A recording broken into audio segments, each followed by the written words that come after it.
All right then. So last week, oh, why can't I do that? Last week we covered planning and processing, and we looked at how we can leverage generative AI tools to really help us automate the process of planning. And that can be for meetings, market research, that can be for all various different things. And so we looked at tools such as Perplexity and Agent GPT. Can anyone tell me what Perplexity does, if you can remember from last week, and why it was so different to previous tools that we've looked at? Does anyone want to take a gander and explain what Perplexity is? Give it a couple seconds in case someone's typing. Yeah, as Gerard says, Perplexity is very different. Oh, and John, it's different to traditional ChatGPT or the traditional large language model or generative AI tools that we've looked at, where in which it's more geared around effective research. And a big difference to what Perplexity offers us is the ability to reference in our results and queries and such queries so that we know actually where the information is being pulled from. So as opposed to it coming from this black box, instead we know that, well, it's told us that the car sales in Southern California are projected to be X percentage, and this is where it's got that bit of information from. So it gives us that sense of ability to cross-check our information, which is really key. Then we looked at Agent GPT, which can anyone explain, wants to give an explanation of what Agent GPT does?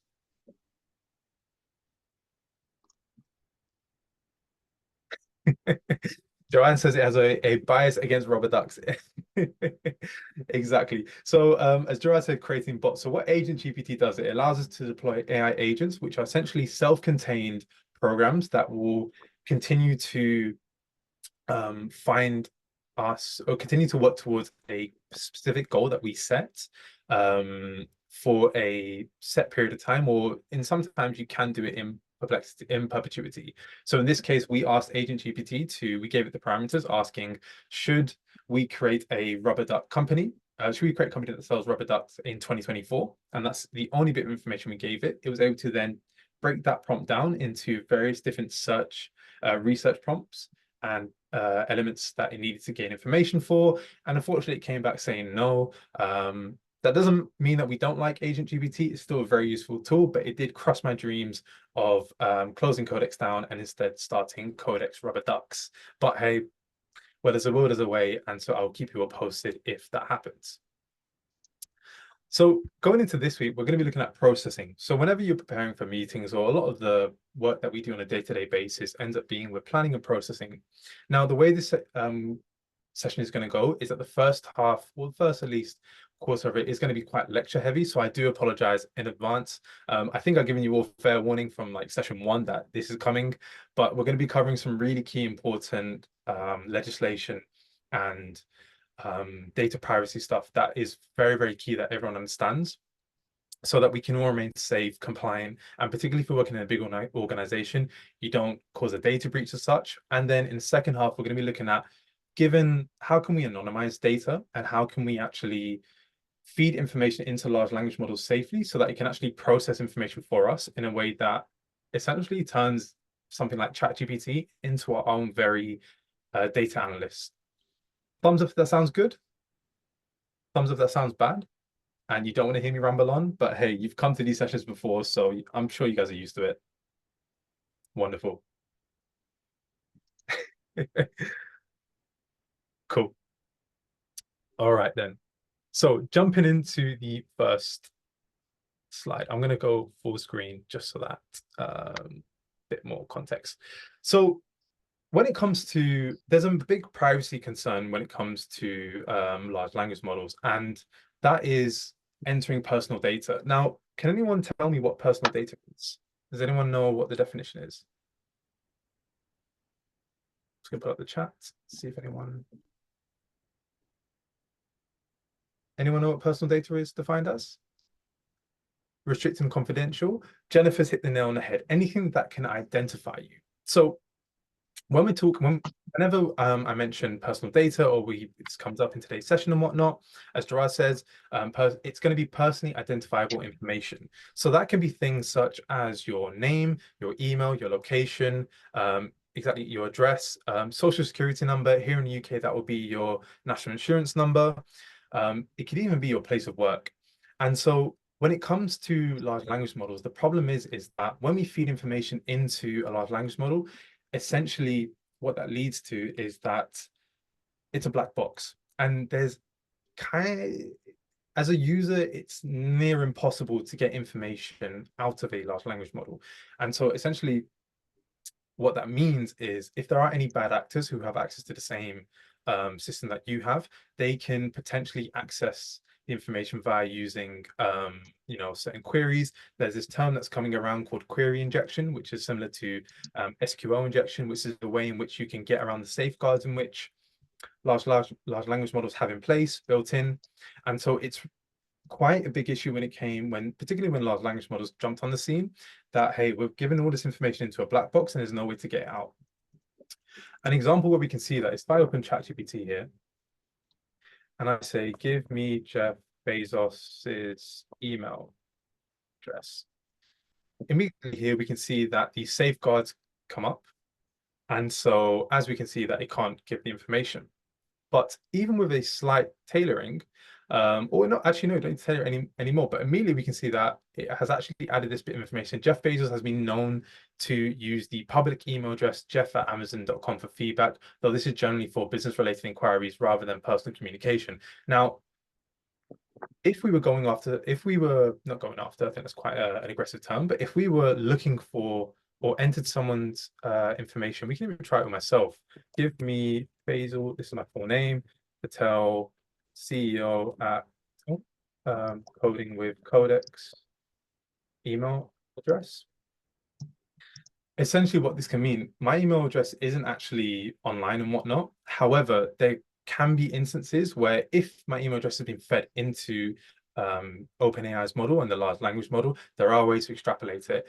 So the best way to think about this sort of stuff is that any information that you input into, similar to the way we do with the internet, any information you put online, always assume that someone can access it at any point. So we should always be with these safeguards in place. Let me go back to presenting.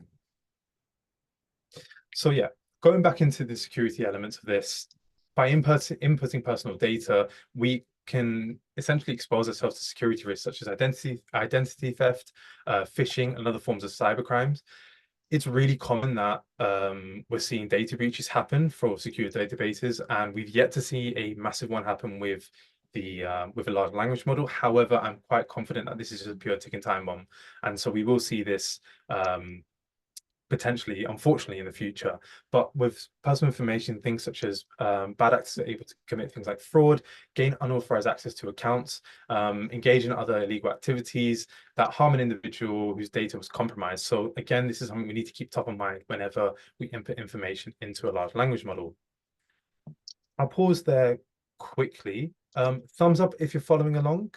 And if you have any immediate questions. I can see Joanne asked, wasn't that very based on country? In terms of what is set is identifiable information, slightly, but typically the base structure are the same. So things like social security numbers do not apply here in the UK. However, there is an equivalent. And so it's something where in which, particularly when you're operating in a particular country, not even that, it's always best to safeguard yourself by always just ensuring that you don't put any private information into a large language model, period. Because sometimes being overcautious is better than, causing a potential data breach, so to speak. Gerard says it's already happening. Russians trying to navigate safeguards, access information to help write malware. There's bad actors everywhere, Gerard. I know some of my friends are cybersecurity engineers here in the UK, and unfortunately, it's abundant everywhere. So it's best to sort of be precautious from sort of every angle as such. Moving on, Then there's the ethical considerations. So the misuse of personal data does raise an ethical concerns, particularly around consent, confidentiality, and excuse me, and right to privacy. So sharing personal data without explicit consent can cause can violate ethical norms and principles, and do undermine the trust in technology providers and the safety of digital platforms. So what that means in layman's terms is, well, we're now seeing the EU AI Safety Act that came out recently in recent months, now mandating that any organization here within the European Union that uses a large language model within its data processing has to explicitly announce that to its users. So for those of you who are based here in the EU, I don't believe that I do believe that it applies to those who are in the UK, despite the UK not being part of the European Union. But now we'll start to see more and more companies publicly announce to say when they're processing your data, or whenever they use large language models within their sort of data interpretation. So it's something that we need to be aware of. But then there's something else to understand, and that is, on the ethical standpoint, when it comes to large language models, is that, well, large language models are trained on data sets, right? And so something we need to bear in mind is that these data sets are taken from human information. Now, humans aren't perfect, right? We all have our biases, and we all have our sort of points of influence, whether we know about it or don't know about it, because at the end of the day, we are all members of societies in different parts of the country, which is beautiful. But one of the caveats to that is that all the information that we everything we think about and all information that we generate has biases, whether they are overt or may not be that clear. And so whenever we deal with things like large language models and whatnot, we have to bear in mind that they are trained on the data that has been produced by humans, and humans have a bias. Therefore, large language models will naturally have a bias. So whenever you're going to be querying things, it's always very important to keep that in mind. For example, you could be looking at something when it comes to the economics standpoint of, let's say, certain countries. Now, if there's inherent bias towards the economic performance of certain countries, given certain factors and whatnot, that might not be recognized by the large language model, but that's something where we have to put our internal sort of fact checking and scrutinization towards the information we get out of a large language model. It may seem quite benign, but particularly as we go into large data sets, when we look at, let's say, the gender wage gap, if we're doing analysis on salaries and whatnot, it may not be clear to the large language model because it's just a computer program that this exists. And so it's something that we need to ensure that is it's aware of, or when we're doing our own internal processing and we're reading it for ourselves, that we bear that in mind. Thumbs up, that made sense?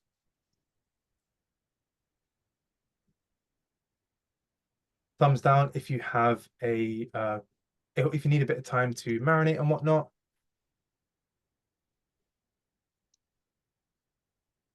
And we can take a quick pause there, see if anyone has any immediate questions.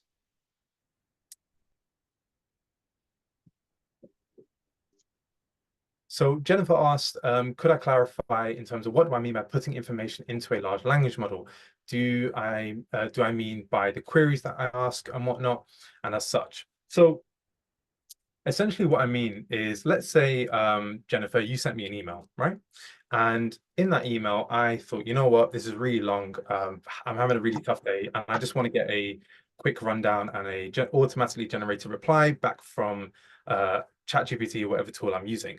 So I copy and paste the entirety of the email, including your email address, my email address, your first name, including the footer, let's say, that you sent me, that was attached to your email with your place of work, and let's say your office mobile number, and I copy that and paste that directly into ChatGPT. That is a data breach. Oh, that is a data violation straight away, because I've placed your private information into large language model, and it's identifiable because it all, from context, you can tell which information is associated with yourself. And so immediately that is me putting private information into large language model. Instead, what would be better is by putting, let's say, a segment of the email that doesn't reference any people, person, place, or address, or any piece of identifiable information, and placing that into the query instead, and asking it to generate a response based on that. Does that make sense, Jennifer? Thumbs up if it does, thumbs down if it doesn't. Wonderful.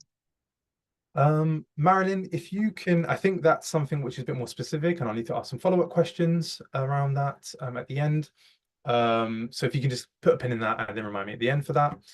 Amy, do laws such as FERPA and HIPAA reach across into AI LLMs? My assumption is that those are US legislation. Unfortunately, I'm not well versed in those, but to my headline reading of US legislation so far around the AI sphere, there's nothing that has been put in place for concrete regulation around AI tools. So I would assume no, but I do recommend speaking to someone who has a lot of knowledge in that. But finally, we will go down the legal ramifications that we can speak on. Now, depending on where you are in the world, inputting and mishandling personal data can have strong legal ramifications for the individuals who enter the data into large language models and those who operate them. Right now, and this has been slightly outdated as of a few weeks ago, but the EU's General Data Protection Regulation, so GDPR Act, those in the UK will know that, and it may trigger some people because if you deal with data, it's a very, very strict piece of legislation. But it's something which we recommend everyone sort of adheres to. Now, what that means is that you cannot use a single bit of personal information within a large language model. And if found out to be, and this is a good way to sort of put things into perspective, for every time you do that, you cause a violation to the GDPR Act, you place your company or your personal self, if you are self-employed, up for either a 2 million euro fine or 2% of your company's revenue, whichever one is more. So this is the kind of stakes we're dealing with. I don't mean to scare anyone, but it's something which I really recommend everyone becomes quite conscious of and operates quite safely, because at the end of the day, prevention is better to be proactive than reactive. That covers the lecture element of things. Thumbs up if anyone has any questions immediately. Or thumbs up if that made sense. And then if any have any questions, please do put it in the chat. Apologies, really hot in this phone booth and I'm quite dehydrated, so go figure. Amy asked, where can we find the GDPR info on LLMs? There's no explicit information on how GDPR applies to large language models, but it's just a sort of standard operating procedure that we like to recommend, in terms of assuming that every time you put a private piece of information in there, particularly dealing with work, that's not your own personal information that you elect to input into a large language model, you could potentially incur a 2 million euro fine. That's kind of the ramifications for something like this. All right then.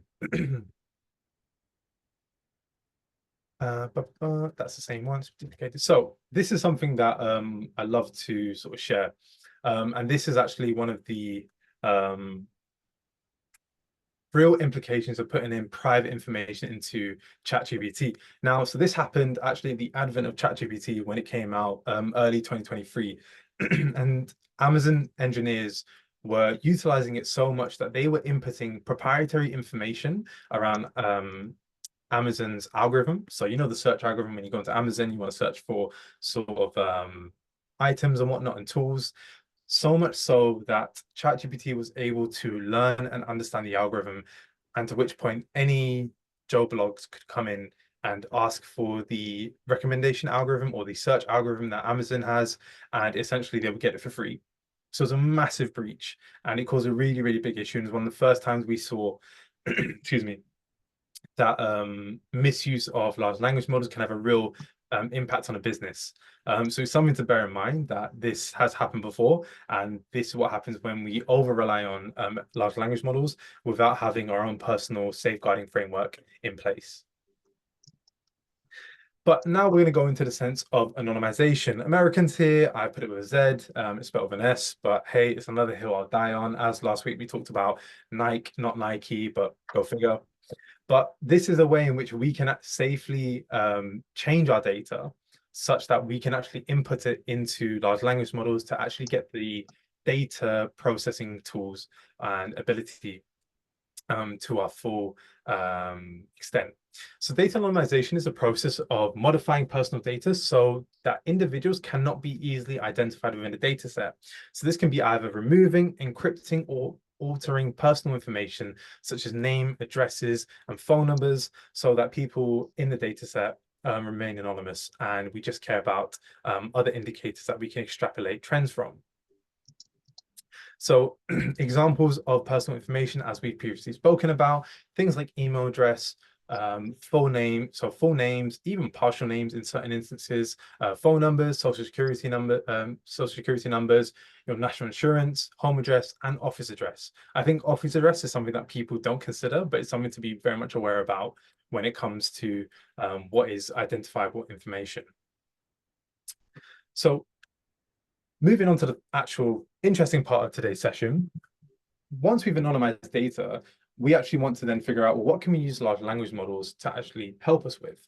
So large language models have a really cool feature set where it allows us to generate insights and summaries really quickly. We can do things such as predictive analysis. We can use things such as data visualization, particularly using Anthropic's Claude, but then also data cleaning and preparation. So it really does speed up that second part of automation that we spoke about last week.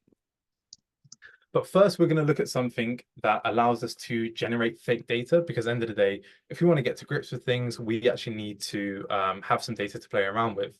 So what I'm going to do is share this in the chat. So if everyone can open up this link into here, once you've done that, if we can get a thumbs up, once you're here, I'm going to do a quick walkthrough about how we can generate some information for us to play around with.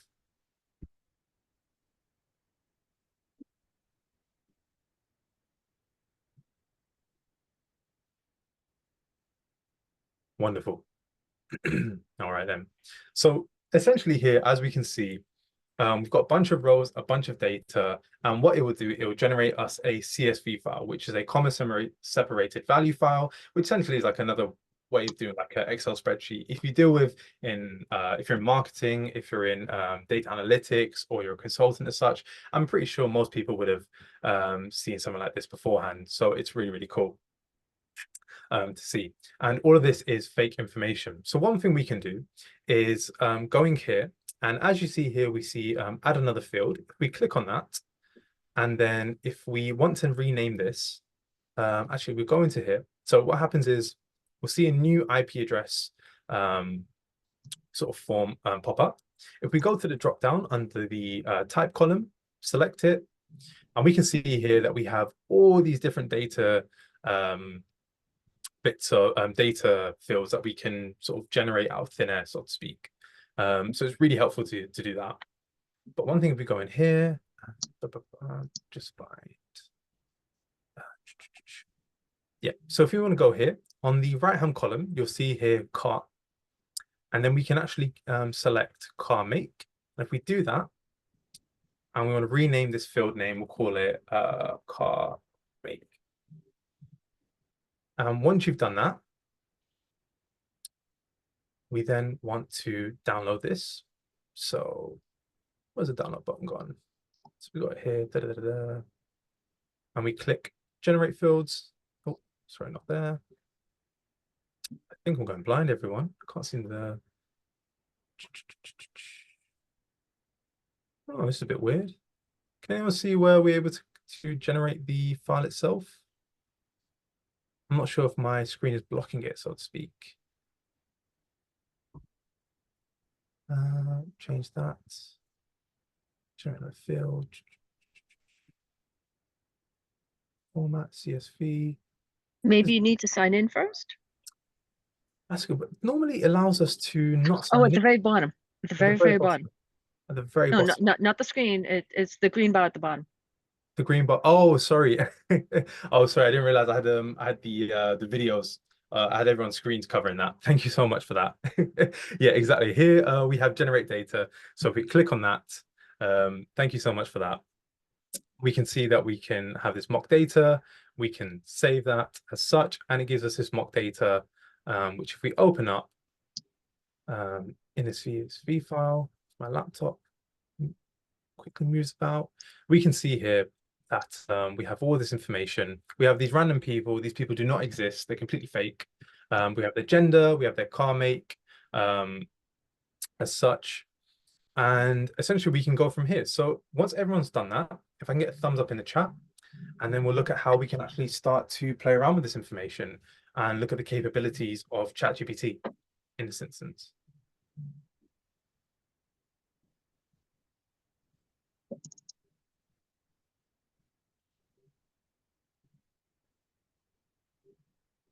Give it a couple more seconds.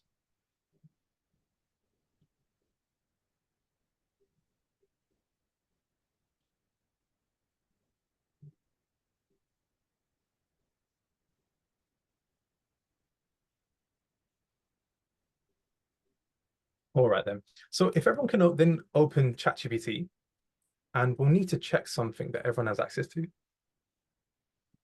In the top left-hand corner, when you sign into ChatGPT, you should be able to see that it has this little drop down and says ChatGPT 4.0. If you don't see that, could you please just put a message in the chat? Nicola, I'm not sure if you're able to see my screen. I do believe everyone can see it. If you want to have a look, if you just look through Nicola, all the different screens that are being shared, you should be able to find mine on there. So Amy doesn't have it. I see. Okay. So for those of you who can see it, one thing that we can then do, right, with access to ChatGPT 4.0, it's the free model that allows us to do data analysis. And so what we can do is that we can take the file, we can upload it here, and we'll pause there quickly. For those of you who are unable to utilize that, if you head over to Chat CSV, I'll just share it here. I'll pop it in the chat. It's essentially the free version. It's another version of ChatGPT. If you hit try now, log in, you should be faced with very similar portal. Once you've done that, you can just put a thumbs up in the chat. But once everyone's done that, you should see that in your query box, you'll be able to see the mock data CSV file that we've just generated, and then we can go ahead and write a prompt.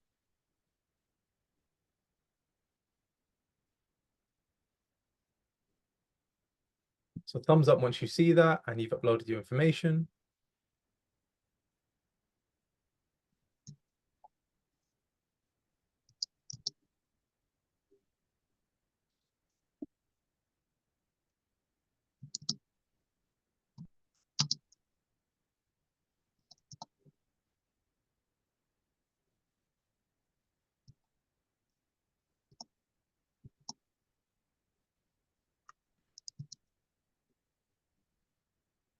So for those of you who have access to ChatGPT 4.0, you can just use ChatGPT. Alternatively, if you don't see this on the top left-hand corner of the website, please head over to Chat CSV, make an account, and you should be able to do the exact same thing and drop in your mock data.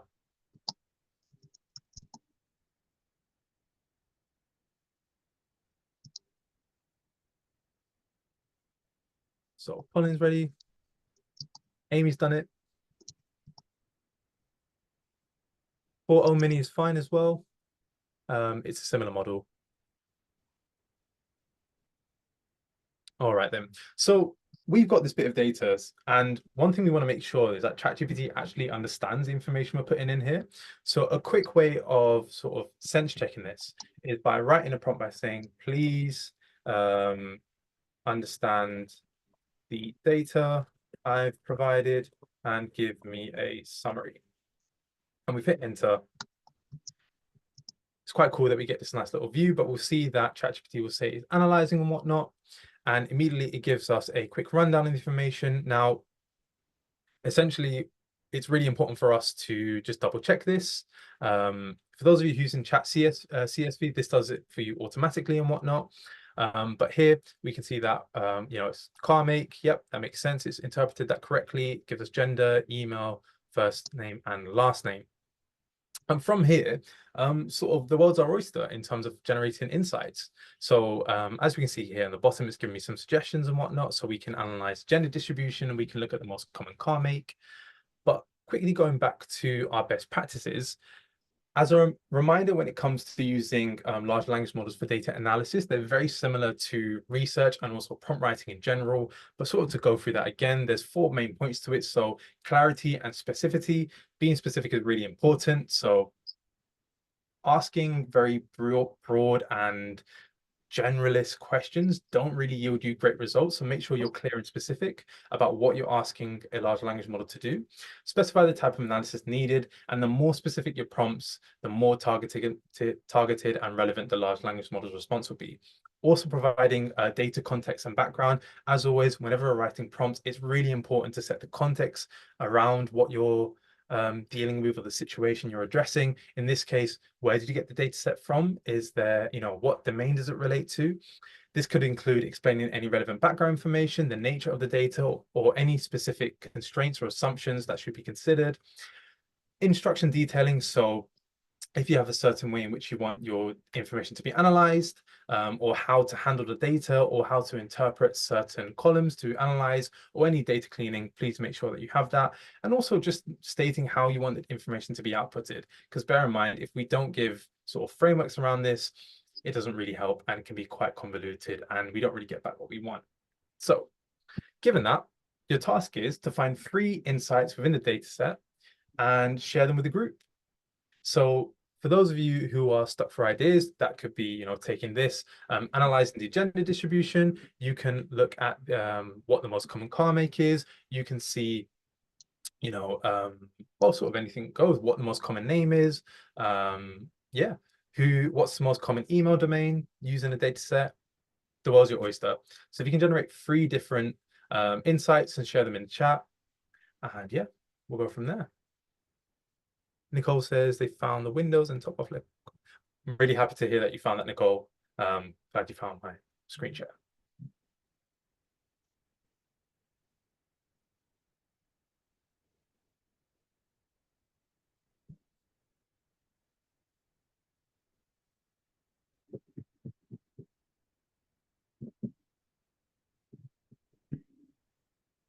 So Sam said that the key points that they got back was that the data set is fully populated with no business values. That's really good to hear. The most common car make is Ford, which appears 81 times, and the gender column has a variety of values, though the most common are male and female. Can you get more specific breakdown, Sam? That's what I'd like to pose to you.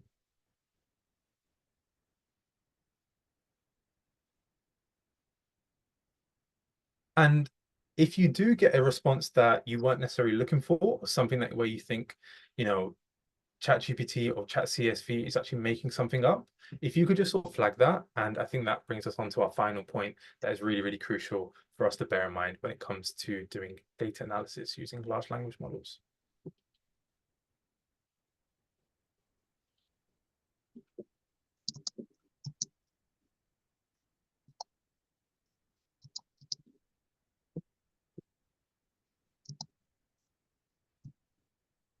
So Amy found that in their data set, the top 3 car makers with females are Chevy, GMC, and Ford. That's really cool to see.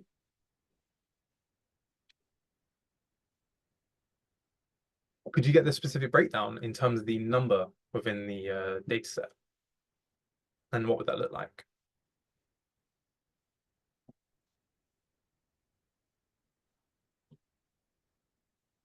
Nice. Well done, Amy.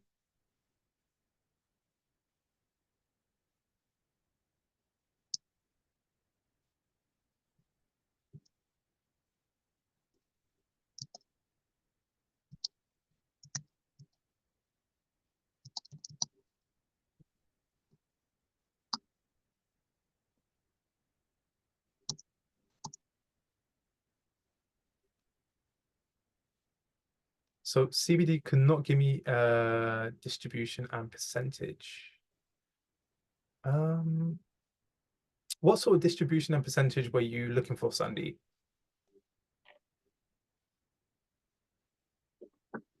Yeah, I first asked it to do gender distribution, and it gave me all 10 or 12 different gender types in the count. Then I asked it to do show it to me next in a percentage of the overall population, and that's when it came back and it said it can't do advanced analytics. And then so I rephrased it and I asked it to do gender distribution and percentage population, and it came back with the same response that it couldn't do at advanced analytics.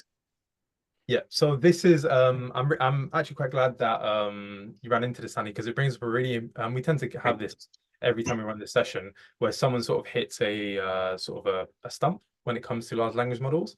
Now, what used to happen, and I believe this is an update specifically with ChatGPT, is that it used to do something called hallucinating, and this is something we've covered in previous sessions, where in which if it can't do something correctly, it will just make up data or make up a response and just pull in random figures as a means to try and appease the directive that it was given that it must respond to queries.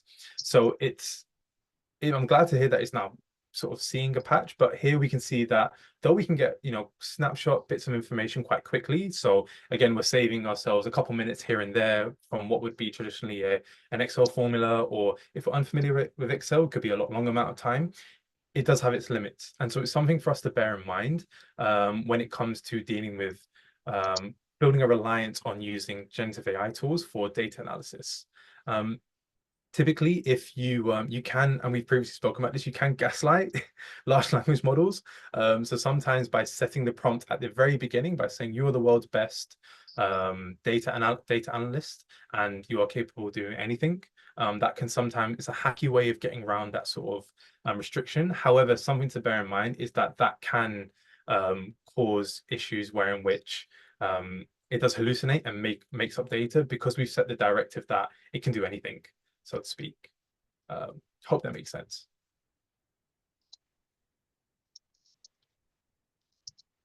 All right then.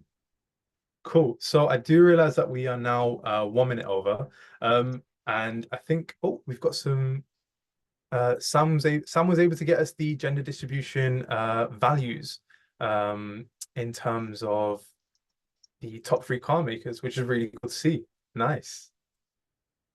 So again, I do recommend that you come back and play with this information and whatnot. You can generate more you can generate different types of data sets. You can generate more fields. So for example, we change the rows to 2000 instead of 1000, or in this case 20,000. It gives us a larger data set to play around with and more breadth of information to deal with.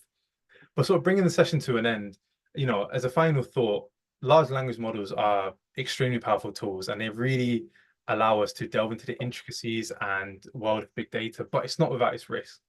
And so as these AI tools continue to evolve and change, it's important that we always err on the side of caution, making sure that we sanitize, anonymize our data before actually allowing it to fall into the ether of large language model. Because one thing that if you take anything away from today's session, please let it be the fact that any information that you put into a large language model, you will never be able to retrieve or, so to speak, delete.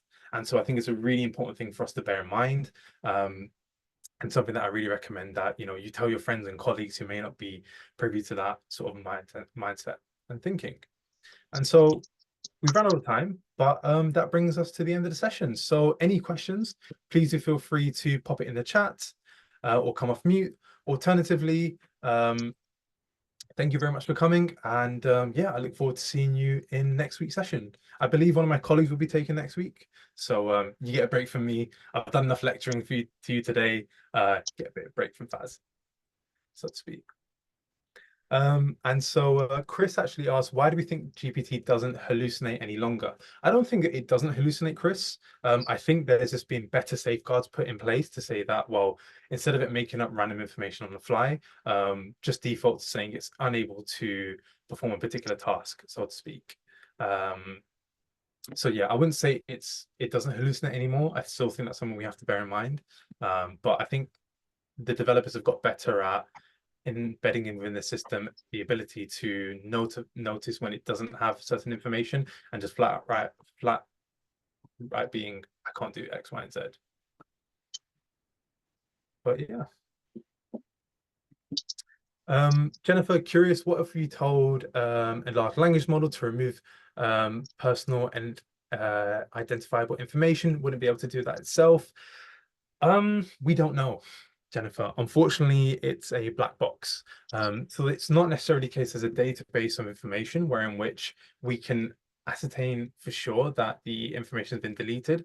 And because of that, I think it's really important for us to err on the side of caution and be in this position where you know, we just assume as a rule of thumb that once it has a bit of information, we can never get it away from it, because there's no way of checking that,